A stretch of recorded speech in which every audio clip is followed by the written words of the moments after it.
Hello दोस्तों, स्वागत है आपका अपने इस यूट्यूब चैनल जे पाठशाला में।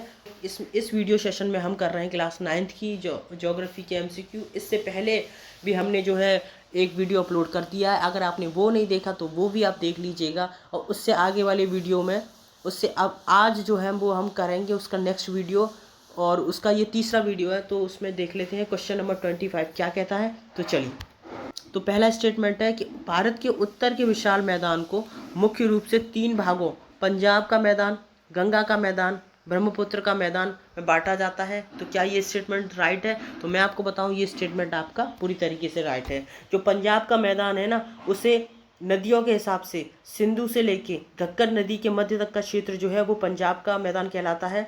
और घग्गर से लेके तिस्ता नदी के मध्य का जो स्थान है, जो बेल्ट है, वो गंगा का मैदान कहलाता है। और तिस्ता से लेके ब्रह्मपुत्र नदी तक का जो मध्य का क्षेत्र है उसको हम ब्रह्मपुत्र का मैदान कहते हैं। तो ये स्टेटमेंट आपका पूरी तरीके से राइट है।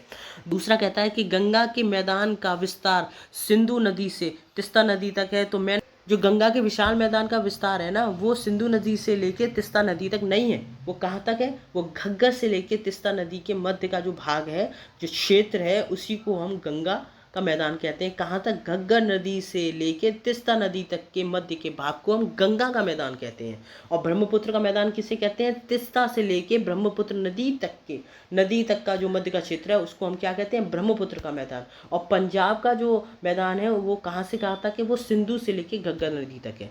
ठीक है, तो आप याद रखेंगे। दूसरा स्टेटमेंट आपका रॉन्ग हो गया। तो उपरोक्त कथनों में से कौन सा सही है? तो ठीक है, पहला तो केवल इसमें पहला सही है। चलिए नेक्स्ट क्वेश्चन देख लेते हैं क्या कहता है। ये कहता है कि शिवालिक हिमालय की ढाल का वह क्षेत्र क्या कहलाता है जहां पर नदियां बड़े कंकड़ पत्थर में विलुप्त हो जाती हैं। यहाँ पर जो नदियां हैं वो बड़े कंकड़ और पत्थर में विलुप्त हो जाती हैं। नदियां आके वहाँ विलुप्त हो जाती हैं।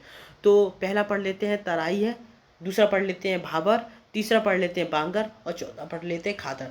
तो इनमें से किस में जो है नदियां आके क्या हो जाती हैं? विलुप्त हो जाती हैं। नदियां बड़े बड़े कंकड़ पत्थर में विलुप्त हो जाती हैं। तो मैं आपको बता दूं, वो है आपका ऑप्शन नंबर बी, भाबर में आके। तो मैं आपको बता दूं, नदियां जब हिमालय से नीचे उतरती हैं ना, तो शिवालिक हिमालय के पास 8 से 16 किलोमीटर तक आप समझ सकते हो बड़े बड़े कंकड़ और पत्थरों का जमाव कर देती हैं। कौन? नदियां ही कर देती हैं। कटाव करती है ना। नदियों का काम क्या होता है? कटाव करने का काम होता है। और जब वो बड़े बड़े कंकड़ और पत्थरों का जमाव कर देती है ना, तो इसी क्षेत्र को हम भाबर कहते हैं। तो इसी क्षेत्र को हम क्या कहते हैं? भाबर कहते हैं। और इसी क्षेत्र के अंदर आके नदियां क्या हो जाती हैं? वो विलुप्त हो जाती हैं। ठीक है, चलिए नेक्स्ट क्वेश्चन पढ़ लेते हैं क्या कहते हैं। ये क्या कहता है भाई? क्वेश्चन नंबर 27 क्या कहता है कि भारत के प्रायद्वीपीय पठार के संबंध में निम्न कथनों पर विचार कीजिए। पहला स्टेटमेंट क्या कहता है कि भारत के प्रायद्वीपीय पठार का निर्माण क्रिस्टलीय, आग्नेय और रूपांतरित शैलों से हुआ है। क्या ये स्टेटमेंट सही है? तो मैं आपको बता दूं, ये स्टेटमेंट आपका पूरी तरीके से सही है। दूसरा पढ़ लेते हैं कि भारत के प्रायद्वीपीय पठार को मुख्य 2 भागों में बांटा गया है। पहला मध्य उच्च भूमि और दूसरा है दक्कन का पठार। तो क्या ये सही है? तो मैं आपको बता दूं, ये स्टेटमेंट भी आपका पूरी तरीके से सही है। तो उपरोक्त कथनों में से कौन सा कथन सही है? तो मैं आपको बताऊं कि दोनों ही स्टेटमेंट आपके राइट हैं। चलिए नेक्स्ट क्वेश्चन देख लेते हैं क्या कहता है। क्वेश्चन नंबर 28, निम्न कथनों पर विचार कीजिए। पहला स्टेटमेंट आपके सामने आ रहा है, प्रायद्वीपीय पठार के भाग उच्च भूमि की जो ढाल है वो उत्तर पूर्व से दक्षिण पश्चिम है। तो मैं आपको बताऊं, ये स्टेटमेंट आपका पूरी तरीके से रॉन्ग है। क्यों? तो मैं आपको बता दूं, प्रायद्वीपीय पठार का जो भाग है ना, जिसको हम मध्य उच्च भूमि कहते हैं, ये दक्षिण पश्चिम से उत्तर पूर्व में, ना कि उत्तर पूर्व से दक्षिण पश्चिम में। तो ये स्टेटमेंट इसलिए रॉन्ग हो जाता है। दूसरा पढ़ लेते हैं। दूसरा कहता है कि दक्षिण में सतपुरा श्रृंखला और उत्तर पश्चिम में अरावली से घिरा प्रायद्वीपीय पठार उच्च मध्य भूमि के नाम से जाना जाता है। ये स्टेटमेंट आपका बिल्कुल राइट है। तीसरा पढ़ लेते हैं कि मध्य उच्च भूमि पठार के पूर्वी विस्तार को स्थानीय भाषा में बघेलखंड या बुंदेलखंड के नाम से जाना जाता है। जी बिल्कुल, ये स्टेटमेंट आपका राइट है। चौथा पढ़ लेते हैं कि बुंदेलखंड के पूर्व की ओर विस्तृत पठार को छोटा नागपुर के पठार के नाम से जाना जाता है। तो मैं आपको बता दूं, ये स्टेटमेंट भी आपका तरीके से राइट है, क्योंकि इसके पूर्व में क्या होगा? छोटा नागपुर पठारी होगा। बुंदेलखंड के पूर्व में क्या होगा? छोटा नागपुर पठारी होगा। ठीक है, चलिए तो देख लेते हैं, नीचे दिए गए कूट का प्रयोग कर सही उत्तर दीजिए। तो मैं आपको बता दूं, पहला स्टेटमेंट इसमें रॉन्ग है, दूसरा तीसरा सही है। तो इसका जो राइट आंसर होगा वो होगा ऑप्शन नंबर सी, आपका राइट आंसर है। चलिए नेक्स्ट क्वेश्चन देख लेते हैं, ये क्या कहता है। क्वेश्चन नंबर 29 क्या कहता है कि दक्षिण के पठार के संबंध में निम्न कथनों पर विचार कीजिए। पहला जो स्टेटमेंट है वो ये कहता है कि दक्षिण पठार के पश्चिमी घाट की ऊंचाई पूर्वी घाट की ऊंचाई से अधिक है। बिल्कुल, पश्चिमी घाट की जो ऊंचाई है ना वो पूर्वी घाट की ऊंचाई से अधिक है, हमेशा याद रखना, कई बार क्वेश्चन बनाए। का जो पठार है वो नर्मदा नदी के दक्षिण में स्थित है और इसकी आकृति त्रिभुजाकार है। तो ये स्टेटमेंट भी आपका क्या है, पूरी तरीके से राइट है। तो उपरोक्त कथनों में से सही कथन है, तो भाई दोनों ही सही हैं। इसका राइट आंसर होगा ऑप्शन नंबर सी। चलिए नेक्स्ट क्वेश्चन देख लेते हैं, ये क्या कहता है। पश्चिमी घाट के संबंध में अब ये सवाल पूछ रहा है, ठीक है।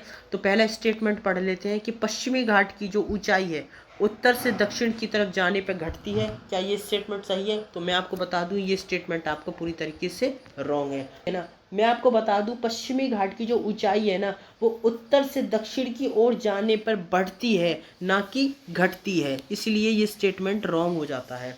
और दूसरा है डोडा बेटा पश्चिमी घाट की सबसे ऊंची चोटी है। तो मैं आपको बता दूं ये स्टेटमेंट भी आपका रॉन्ग है, क्योंकि डोडा बेटा जो है वो पश्चिमी घाट की दूसरी सबसे ऊंची चोटी है। तो पहली कौन सी है? तो अनाई मुड़ी। तो पहली है अनाई मुड़ी, याद रखना। और तो इसमें देख रहा है कि उपरोक्त कथनों में से कौन सा कथन सही है। तो मैं आपको बता दूं पहला और दूसरा दोनों ही स्टेटमेंट आपके रॉन्ग है। तो इसका जो राइट आंसर होगा वो होगा ऑप्शन नंबर डी, इसका राइट आंसर है। चलिए नेक्स्ट क्वेश्चन देख लेते हैं। पहला स्टेटमेंट है कि पूर्वी घाट का विस्तार सतत ना होके कटाफटा है। बिल्कुल राइट है ये। पूर्वी घाट की सबसे ऊंची चोटी महेंद्रगिरी है। जी बिल्कुल, ये भी स्टेटमेंट सही है। और पश्चिमी घाट की सबसे ऊंची चोटी अभी मैंने आपको बताई थी अनाई मुड़ी है। ये स्टेटमेंट भी आपका सही है। उपरोक्त कथनों में से कितने कथन सही हैं? तो मैं आपको बताऊं तीनों ही कथन इसके क्या है, राइट है। चलिए नेक्स्ट क्वेश्चन देख लेते हैं, ये क्या कहता है। क्वेश्चन नंबर 32 क्या कहता है कि भारतीय मरुस्थल के संदर्भ में निम्नलिखित कथनों पर विचार कीजिए। भारतीय मरुस्थल के संदर्भ में करना है। तो पहला स्टेटमेंट है अरावली पर्वत के पश्चिम में, अरावली पर्वत के पश्चिम में भारतीय मरुस्थल अर्थात थार का मरुस्थल स्थित है। बिल्कुल राइट है। थार के मरुस्थल की सबसे लंबी नदी चंबल नदी है। क्या स्टेटमेंट ये सही है? तो मैं आपको बता दूं ये स्टेटमेंट आपका रॉन्ग है, क्योंकि थार के मरुस्थल की जो सबसे लंबी नदी है वो लूनी नदी है और चंबल नदी जो है ना वो अरावली पर्वतमाला के पूर्व में बहती है।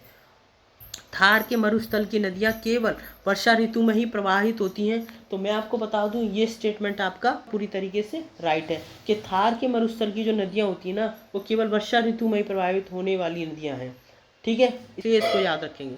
उपरोक्त कथनों पर कितने कथन सही हैं? तो मैं आपको बता दूं पहला सही है, दूसरा गलत है, तीसरा सही है।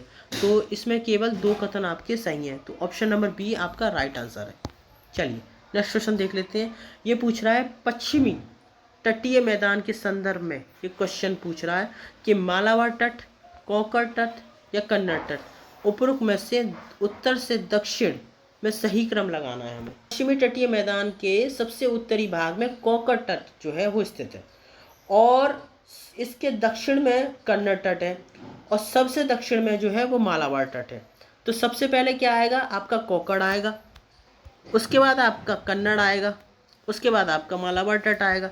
तो इसका जो राइट आंसर होगा वो क्या होगा? दूसरा तीसरा पहला, दूसरा तीसरा पहला, बी आपका जो है वो राइट आंसर। चलिए क्वेश्चन नंबर 34 देख लेते हैं। ये क्या कहता है? ये कहता है कि पूर्वी तटीय मैदान के संदर्भ में विचार कीजिए। तो सबसे पहला स्टेटमेंट है कि भारत की सबसे बड़ी खारे पानी की झील चिल्का झील महानदी डेल्टा के दक्षिण में स्थित है जो पूर्वी तट पर स्थित है। क्या ये स्टेटमेंट आपका राइट है? तो मैं आपको बताऊं ये पूरी तरीके से राइट है कि भारत की सबसे बड़ी खारे पानी की जो झील है, पहली बात वो चिल्का झील है और ये जो नदी है ना, ये जो झील है ना वो महानदी के डेल्टा के दक्षिण में स्थित है जो पूर्वी तट पर स्थित है और चिल्का झील जो है वो उड़ीसा राज्य में है। इस बात को आप याद रखेंगे। दूसरा स्टेटमेंट पढ़ लेते हैं कि पूर्वी तट पश्चिमी तट की तुलना में कम चौड़ा है। जो पूर्वी तट जो है वो पश्चिमी तट की तुलना में कम चौड़ा है। तो मैं आपको बताऊं ये स्टेटमेंट आपका रॉन्ग है, क्योंकि पूर्वी तट जो है ना पश्चिमी तट की तुलना में अधिक चौड़ा है। ठीक है, कटा फिटा तो है ही है लेकिन चौड़ा है ये। तीसरा पढ़ लेते हैं कि पूर्वी तट के उत्तरी भाग को उत्तरी सरकार और दक्षिणी भाग को कोरोमंडल तट कहते हैं। तो मैं आपको बताऊं ये स्टेटमेंट भी आपका राइट है। तो उपरोक्त कथनों में से कितने कथन सही हैं? तो इसमें केवल 2 कथन सही है, पहला और तीसरा, और दूसरा गलत है। तो इसका जो राइट आंसर होगा वो होगा आपका ऑप्शन नंबर बी, आपका राइट आंसर है। अगर आपको वीडियो पसंद आती है तो कमेंट किया करो, लाइक किया करो, सब्सक्राइब किया करो। ठीक है दोस्तों, तब तक चलिए मिलते हैं, खुश रहिए, पढ़ते रहिए, अपने मम्मी पापा का नाम रोशन करिए। तो चलिए मिलते हैं, जय हिंद दोस्तों।